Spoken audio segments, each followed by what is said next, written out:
இப்படி ஐயன் ஐயப்பனை காண கண்குளிர தரிசிக்க இந்த நெய்யபிஷேக தரிசனத்தை பார்க்க கோடானு கோடி மக்கள் பக்தர்கள் சுவாமியே சரணம் ஐயப்பா என்ற கோஷத்தோடு வருடா வருடம் மலைக்கு செல்கின்றோம்.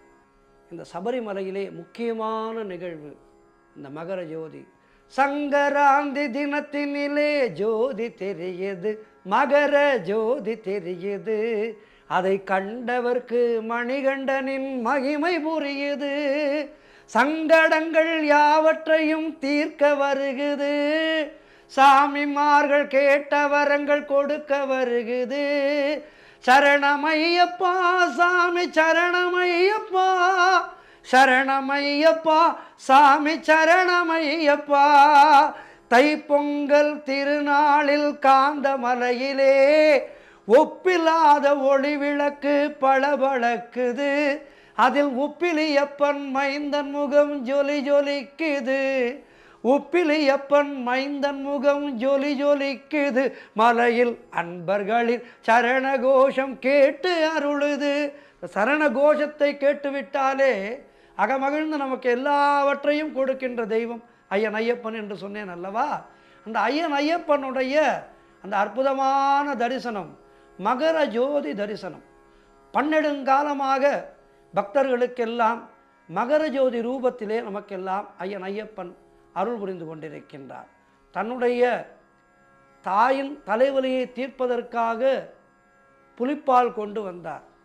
தன்னுடைய தந்தையினுடைய ஆசையை நிறைவேற்ற வேண்டும் என்பதற்காக அவர் யோக நிலையிலே இருந்தாலும் தந்தையினுடைய ஆசைக்காக வருடத்திலே ஒரு நாள் மட்டும், வருடாவரும் ஒரு நாள் மட்டும் ராஜ அலங்காரத்திலே காட்சி தந்து அவருடைய தந்தையான பந்தள மகாராஜாவுக்கும் பக்தர்களான நமக்கும் ஒரு அற்புதமான தரிசனத்தை தருகின்றார். நாம் இல்லத்திலே ஒரு குழந்தை இருக்கின்றது. அந்த குழந்தை மேல் நாம் மிகுந்த அன்பு கொண்டிருக்கின்றோம், வாஞ்சையோடு இருக்கின்றோம். இந்த குழந்தைக்கு நாம் என்ன செய்வோம்? புதுவிதமான ஆடைகளை வாங்கி கொடுப்போம், புதிதாக நகைகளை வாங்கி கொடுப்போம். இப்படி அந்த குழந்தையை பார்த்து பார்த்து ரசிப்போம் அல்லவா.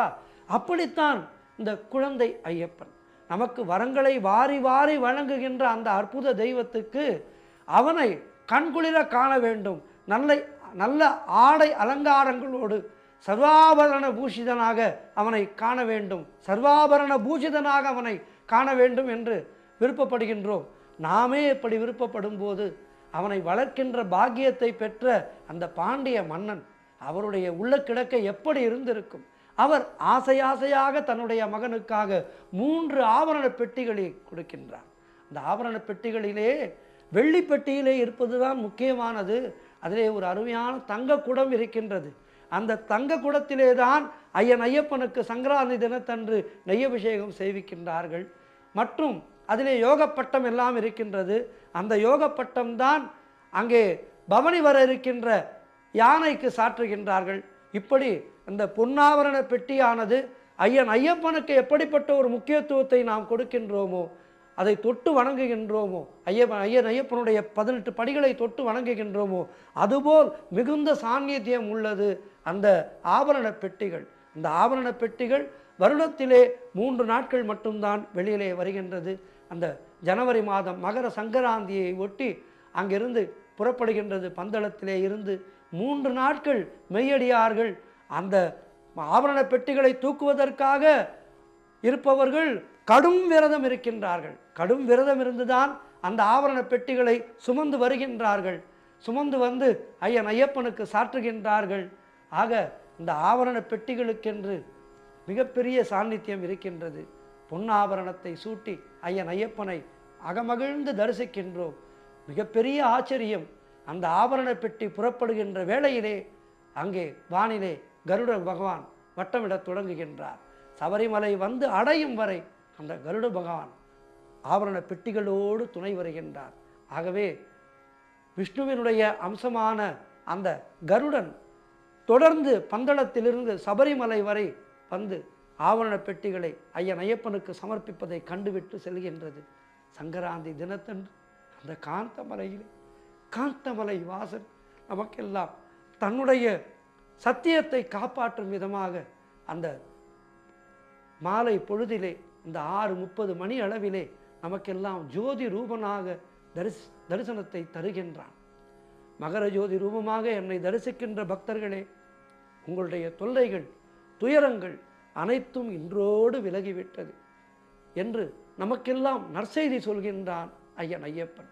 அந்த காண கண்கோடி வேண்டும் அந்த மகர சங்கராந்தி தரிசனத்தை. வாழ்க்கையிலே நாம் ஒரு முறையேனும் மகர சங்கராந்தி தரிசனத்தை, அந்த ஜோதி ரூபனை தரிசிக்கணும். அப்படி தரிசிப்பவர்களுடைய வாழ்க்கையிலே எல்லா வளமும் நலமும் நோயற்ற வாழ்வும் குறைவற்ற செல்வமும் கிடைக்கும் என்பது உறுதி.